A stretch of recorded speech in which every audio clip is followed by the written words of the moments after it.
خالد بن ولید رضی اللہ تعالیٰ عنہ یہ وہ صحابی ہیں کہ جن کے اوپر اللہ کا بڑا فضل ہوا اخیر وقت کے اندر. یعنی خالد بن ولید رضی اللہ تعالیٰ عنہ وہ صحابی رسول ہے کہ جنہوں نے تقریباً 18 سے 19 سال تک وہ حالت کفر کے اندر رہے. اخیر وقت میں جا کر فتح مکہ کے موقع پر جا کر یہ اور عمر بن العاص رضی اللہ تعالیٰ عنہ یہ دونوں فتح مکہ کے قریب جو ہے یہ مسلمان ہوتے ہیں. اور یہ خالد بن ولید رضی اللہ تعالیٰ عنہ جنہوں نے جتنی جنگیں لڑی ہیں اسلام کے اندر بھی، اسلام سے پہلے بھی اور اسلام کے بعد اسلام لانے کے بعد بھی، ہر جنگ کے اندر اللہ تعالیٰ نے ان کو فتح نصیب فرمایا. جن کو یہ لقب بھی ملا تھا کہ خالد بن ولید یہ سیف من سیوف اللہ، یہ اللہ کی تلواروں میں سے ایک تلوار ہے. 19 سال تک حالت کفر کے اندر رہتے ہیں اور آخر وقت میں جا کر فتح مکہ کے موقع پر ان کو اللہ تعالیٰ ایمان سے مالا مال فرما دیتے ہیں. اور یہ خالد بن ولید وہ ہے کہ غزوہ احد کے اندر جب نبی صلی اللہ علیہ وسلم کی ایک بات نہ ماننے کی وجہ سے مسلمانوں کو کتنی تکلیف برداشت کرنی پڑی، جب آپ نے عبداللہ ابن جبیر کے ساتھ کچھ صحابہ کرام کو کہا کہ آپ نے اس درہ کو نہیں چھوڑنا غزوہ احد کے موقع پر، اس موقع پر نبی صلی اللہ علیہ وسلم کا سر مبارک زخمی ہوا، آپ کے دندان مبارک شہید ہو گئے. اس وقت یہ خالد بن ولید کفار کی طرف سے جنگ لڑنے آئے ہوئے تھے. اور یہ خالد بن ولید ہی کی پلاننگ تھی کہ جب وہ صحابہ کرام اس درے کو چھوڑ کر نیچے آ گئے تو خالد بن ولید پیچھے جا کر اس جگہ کو اس نے سنبھال لیا.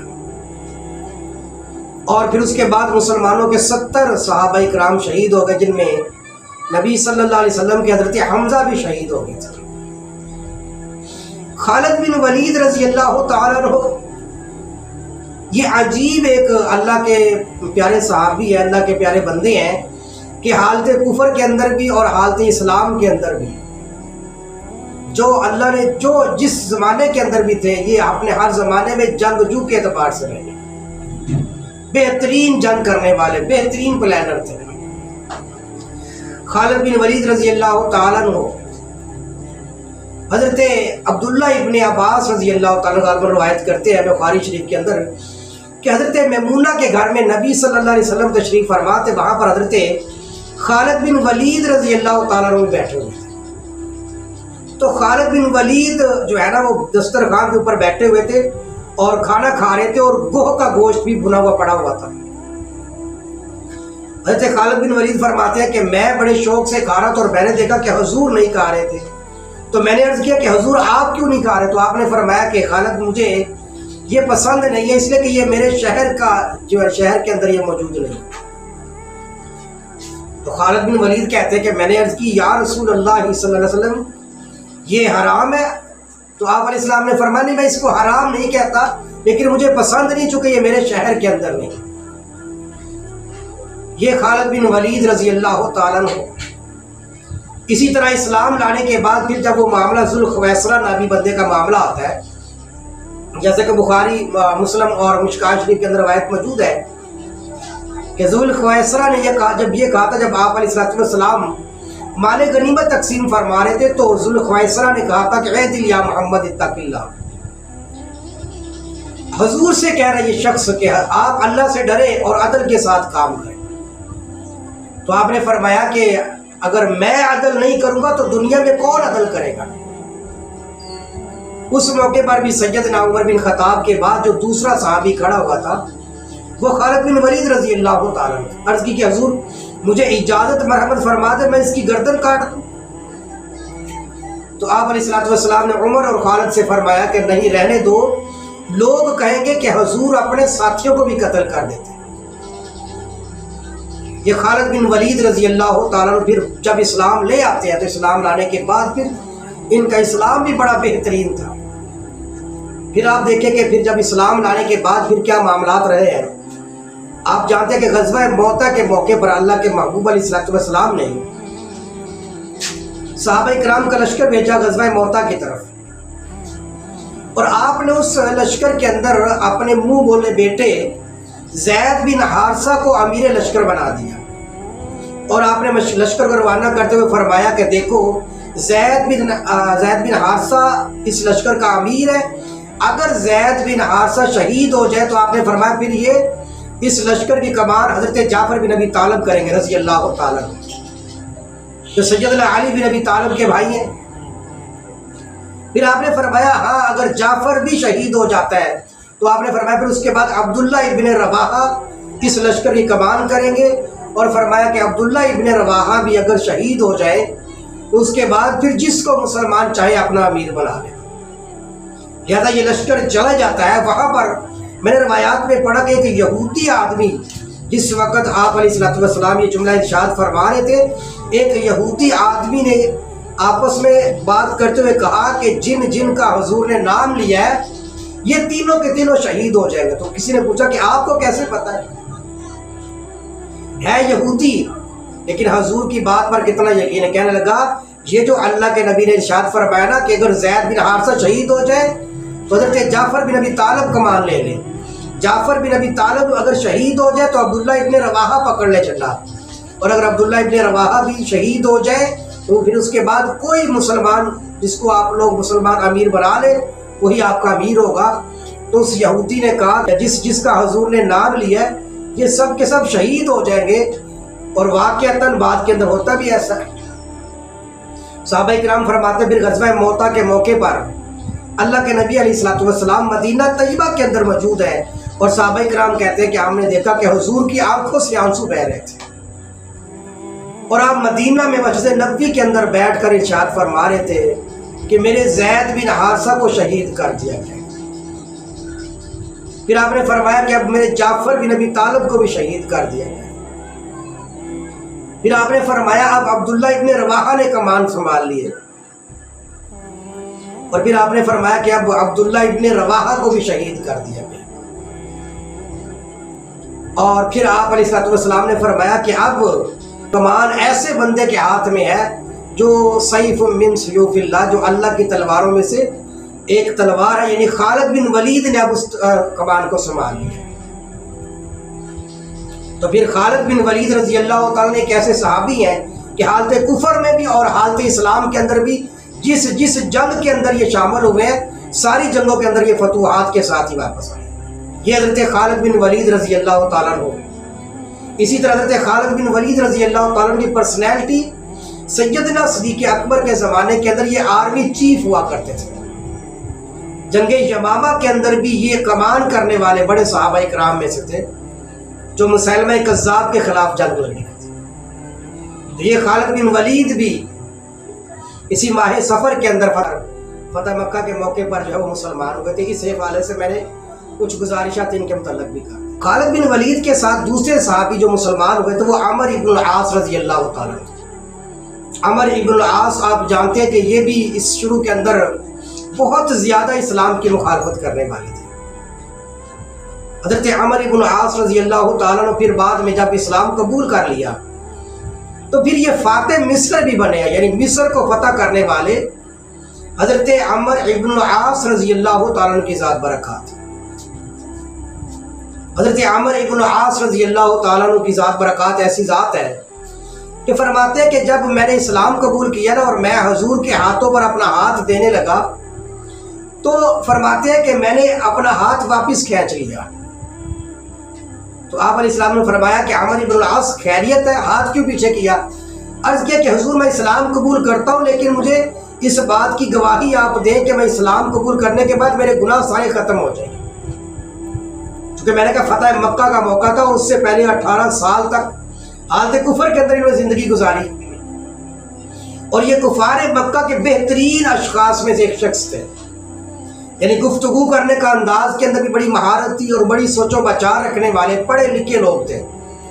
اور مکہ میں جو عزت دار لوگ سمجھے جاتے تھے ان میں سے ایک یہ شخص بھی تھے۔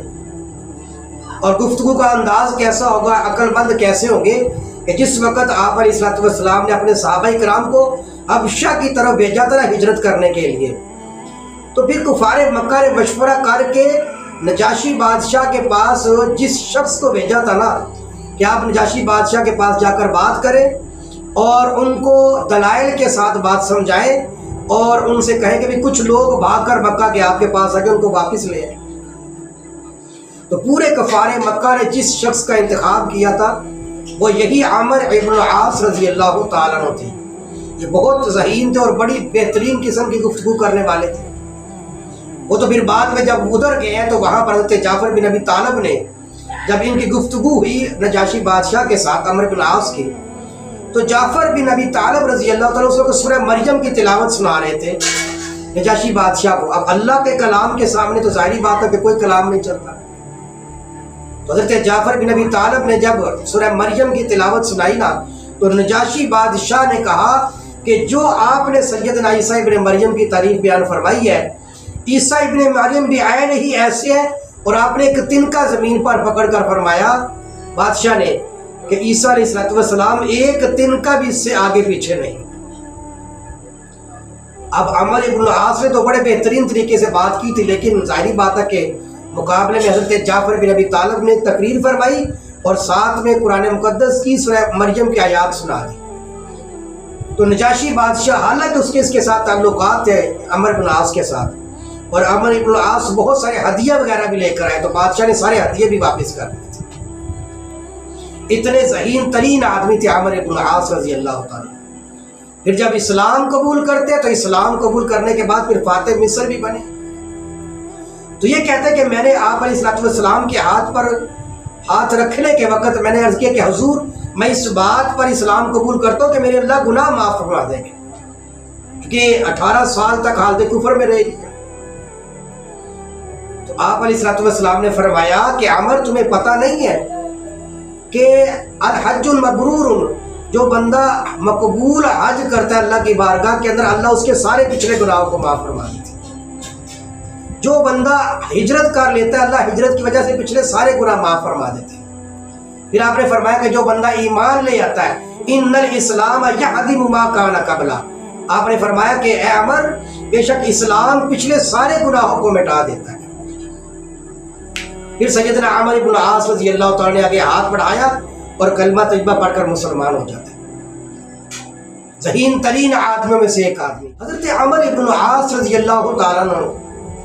کہ جب آپ سیرت پڑھیں گے نا تو ان کی موت کے وقت انہوں نے ایک خطبہ جو ہے نا ایک بہت بڑی واضح نصیحت والی باتیں جو ہے نا وہ اپنے بیٹے عبداللہ ابن عمر ابن العاص رضی اللہ تعالیٰ کو کچھ باتیں سنائی۔ اس میں واضح نصیحت بھی ان کو کی اور کچھ ایک باتیں یہ بتائی کہ فرمانے لگے اے میرے بیٹے عبداللہ، حضرت عمر ابن العاص کی بات کر رہا ہوں، جب ان کی وفات کا وقت آتا ہے نا موت کے وقت یہ بتاتے ہیں اپنے بیٹے کو اور فرماتے ہیں کہ اے میرے بیٹے میرے معاملات 3 طرح کے رہے ہیں، یعنی میری زندگی میں 3 دور ایسے آئیں گے، ایک زمانہ کفر کا دور آیا اور ایک زمانہ اسلام یعنی حضور کا زمانہ اور ایک حضور کی وصال کے بعد کا زمانہ، 3 زمانے میری زندگی کے اندر آئے۔ فرمانے لگے کہ اگر میں زمانہ کفر جو میرے اوپر آیا ہے اگر اس دور کے اندر میری حالت یہ تھی کہ مجھے اسلام سے قرآن سے اور نبی صلی اللہ علیہ وسلم کے ساتھ بہت زیادہ نفرت تھی، یقیناً اگر حالت کفر کے اندر میں مر جاتا تو میں سیدھا جہنم کے اندر جاتا۔ اے میرے بیٹے عبداللہ، پھر اللہ پاک نے مجھے اسلام کی دولت سے مالا مال فرمایا اور میں نے حضور کے ہاتھوں پر جا کر بیعت کر لی، تو اس زمانے کے اندر پھر حضور کے ہاتھ پر بیعت کی تو پھر بہت زیادہ اللہ تبارک و تعالیٰ نے مجھے عزت عطا فرمائی، اس لیے کہ عمر بن العاص کو بہت ساری جگہوں پر اللہ کے نبی علیہ السلام نے امیر لشکر بنا کر بھیجا تھا۔ تو اس وجہ سے بھی فرمانے لگے کہ میں نے حضور کا زمانہ بھی پایا، بہت جگہ پر حج بھی کیے اور جہاد بھی کیے، تو وہ زمانہ بہترین زمانہ تھا۔ اگر اس زمانے کے اندر میں انتقال کر جاتا تو میں سیدھا جنت میں جاتا اللہ کے حکم سے۔ اور پھر فرمانے لگے اس کے بعد تیسرا زمانہ آیا کہ حضور دنیا سے پردہ فرما گئے، پھر میری وہ حالت نہیں رہی جو پہلے والی حالت تھی۔ اب میں اللہ کی بارگاہ میں یہی دعا کرتا ہوں کہ اللہ تعالیٰ میری مغفرت فرما دے۔ یہ ظاہری بات ہے کہ یہ حضرت عمر ابن العاص رضی اللہ تعالیٰ کی عاجزی تھی، یعنی صحابہ کرام تو ایمان لانے کے بعد پھر عاجزی اختیار کرنے والے تھے۔ یہ حضرت عمر ابن العاص رضی اللہ تعالیٰ۔ تیسرے صحابی جو فتح مکہ کے اوپر مسلمان ہوتے ہیں، ویسے تو بہت زیادہ ہوئے ہیں لیکن چونکہ ماہ سفر کے اندر یہ 3 صحابی تھے، حضرت عثمان بن ابی طلحہ رضی اللہ تعالیٰ۔ یہ تیسرے صحابی ہے جو اس موقع پر مسلمان ہوتے ہیں۔ اور آپ سمجھ گئے ہوں گے کہ عثمان بن طلحہ کون ہے؟ عثمان بن طلحہ یہ وہ ہے کہ جن کے پاس کعبہ کی چابیاں ہوا کرتی تھی، اور کفار مکہ نے کعبہ کی چابیوں کا متولی جو ہے نا وہ عثمان بن طلحہ کو بنایا ہوا تھا۔ اور عثمان بن طلحہ پھر اپنا واقعہ سناتے ہیں، کہتے ہیں کہ جب آپ علیہ السلام فاتح مکہ بن کر آتے ہیں نا تو آپ علیہ السلام نے میرے گھر کے اندر بلال حبشی کو بھیجا کہ جا کر چابیاں لے کر آؤ۔ کہتے ہیں کہ میں گھر میں تھا کہ حضرت بلال آتے ہیں اور آ کر کہتے ہیں بھی حضور چابیاں مانگ رہے ہیں، تو میرا ارادہ بھی تھا چابیاں دینے کا، لیکن چونکہ میری والدہ ابھی بھی مشرک تھی انہوں نے مجھے منع کر دیا کہ تم نے چابیاں نہیں دینی۔ کہتے ہیں اسی کشمکش کے اندر کچھ دیر گزر جاتی ہے تو حضور پیچھے سے عمر بن خطاب سے فرماتے ہیں کہ عمر کیا بات ہے، بلال کتنی دیر سے گئے ہوئے اور ابھی تک عثمان بن طلحہ سے چابیاں لے کر نہیں آئے، تو آپ ذرا جاؤ جا کر دیکھو۔ حضرت عمر بن خطاب کو آپ جانتے جاہو جلال ایسا تھا، حضرت عمر بن خطاب آتے ہیں عثمان بن طلحہ کے دروازے پر، دیکھتے ہیں کھڑے ہوئے بلال، تو عمر فرماتے ہیں کہ عثمان بن طلحہ نے ابھی تک چابیاں نہیں دی، کہاں ہے عثمان؟ یہ آواز سننی تھی کہ عثمان بن طلحہ کہتے ہیں کہ میری والدہ نے کہا کہ یہ شخص کون ہے، کہتا تم چابیاں ان کو دے دو، اسی وقت دے دو۔ تو عثمان بن طلحہ نے وہ چابیاں حضرت عمر کو پکڑائی تو عمر نے کہا کہ نہیں، میں صرف چابیاں نہیں تمہیں بھی ساتھ لے کر جاؤں گا، کیونکہ میرے نبی نے فرمایا کہ عثمان کو لے کر آؤ۔ لہذا عثمان بن طلحہ کو لے کر حضور کے پاس کعبہ کے پاس چلے جاتے ہیں حرم میں، اور چابیاں حضرت عمر بن خطاب رضی اللہ تعالیٰ عنہ حضور علیہ السلام کے ہاتھوں میں دے دیتے ہیں۔ حضور وہ چابیاں پکڑ لیتے ہیں اور آپ کعبہ کی چابیوں کے ساتھ کعبہ کا دروازہ کھلواتے ہیں، اور کعبہ کا دروازہ کھلنے کے بعد پھر آپ اندر جا کر نفل وغیرہ پڑھتے ہیں۔ پہلے کعبہ کے اندر جو بھی مورتیاں وغیرہ تھی آپ نے اپنے حکم سے فرمایا کہ ان کو بالکل صاف کر دو۔ پھر آپ کعبہ کے اندر جاتے ہیں، کچھ نفل نماز پڑھتے ہیں، حضرت بلال بھی آپ کے ساتھ ہوتے ہیں، ایک اور صحابی بھی آپ کے ساتھ ہوتے ہیں۔ کعبہ میں نماز پڑھنے کے بعد جب آپ واپس آتے ہیں نا تو صحابہ کرام میں سے ہر ایک کے دل میں تمنا آ رہی تھی کہ کاش یہ آج چابیاں مجھے مل جائیں۔ بعض صحابہ کرام اپنی گردنوں کو اونچا کر رہے تھے تاکہ حضور کی نظر پڑے اور کعبہ کی چابیاں ہمیں مل جائیں، لیکن قربان جائے نبی کریم صلی اللہ علیہ وسلم کی ذات برکات پر کہ آپ نے فرمایا این عثمان بن طلحہ، مجھے بتاؤ کہ عثمان بن طلحہ کہاں پر ہے۔ اسے لایا گیا تو آپ علیہ السلام نے فرمایا کہ عثمان بن طلحہ یہ چابیاں لے لو، اور آپ نے فرمایا کہ یہ چابیاں تمہارے پاس ہی رہیں گی اور قیامت کی صبح تک تمہارے خاندان کے اندر رہیں گی، سوائے ظالم کے تم سے کوئی چابیاں نہیں چھین سکے گا۔ اب عثمان بن طلحہ کے خواب و خیال میں بھی نہیں تھا کہ مجھے حضور چابیاں عطا فرمائیں، کیوں؟ عثمان بن طلحہ کو جب چابیاں ملی تو وہ رونا شروع ہو گئے۔ صحابہ کرام نے دیکھا کہ تو خوش قسمت ہے، تو کس لیے رو رہا؟ تو عثمان بن طلحہ نے پھر حضور کو واقعہ سنایا، عرض کیا کہ حضور ایک زمانہ تھا، آپ کو یاد ہوگا ہجرت سے پہلے آپ نے ایک مرتبہ حضور مجھ سے چابیاں مانگی تھی، اور آپ نے کہا تھا کہ میں نے بیت اللہ میں کعبہ میں جا کر نماز پڑھنی ہے، مجھے چابیاں دے دو، تو حضور میں نے چابیاں آپ کو نہیں دی تھی۔ اس موقع پر آپ علیہ السلام نے ارشاد فرمایا، حضور آپ نے فرمایا تھا کہ اے عثمان بن طلحہ آج تم مجھے چابیاں نہیں دے رہے، ایک وقت آئے گا کہ یہ کعبہ کی چابیاں میرے پاس ہوں گی اور میں جسے چاہوں گا کعبہ کی چابیاں عطا کر دوں گا۔ تو حضور مجھے وہ آپ کی حدیث یاد آ گئی اور میں اس لیے رو رہا ہوں، کاش کہ اسی وقت میں کلمہ طیبہ پڑھ کے مسلمان ہو جاتا۔ یہ فتح مکہ کے موقع پر جو پھر آپ علیہ السلام نے کعبہ کی چابیاں دوبارہ عثمان بن طلحہ کو دے کر امت کو یہ سبق دے دیا کہ اللہ کے نبی جب معاف کرنے پہ آتے ہیں تو پھر ایسے ایسے بڑے لوگوں کو بھی معاف فرما دیتے ہیں۔ اسی وقت وہ کلمہ طیبہ پڑھ کے مسلمان ہو جاتے ہیں، یعنی کلمے کا اظہار کرتے ہیں، اگرچہ یہ کلمہ طیبہ پہلے پڑھ کے مسلمان ہو چکے تھے لیکن والدہ کی وجہ سے جو ہے نا اظہار نہیں کیا کرتے تھے۔ اور آپ دیکھیے اللہ کے نبی کی عطا کیسی ہے، حضور کا فیض کیسا ہے۔ آج تک جو کعبہ کے پاس، جس آدمی کے پاس کعبہ کی چابی ہے، یہ بندہ بھی عثمان بن طلحہ کے خاندان میں سے آتا تھا، اور حضور نے فرمایا کہ عثمان تمہارے خاندان سے چابی وہی چھینے گا جو ظالم ہوا۔ کتنی حکومتیں آئی ہیں، کتنی خلافتیں آئی ہیں، لیکن ہر خلافت آتی رہی، حکومتیں آتی رہی ہیں، بدلتی رہی ہیں، لیکن کسی کی یہ ہمت نہیں ہوئی کہ عثمان بن طلحہ کے خاندان سے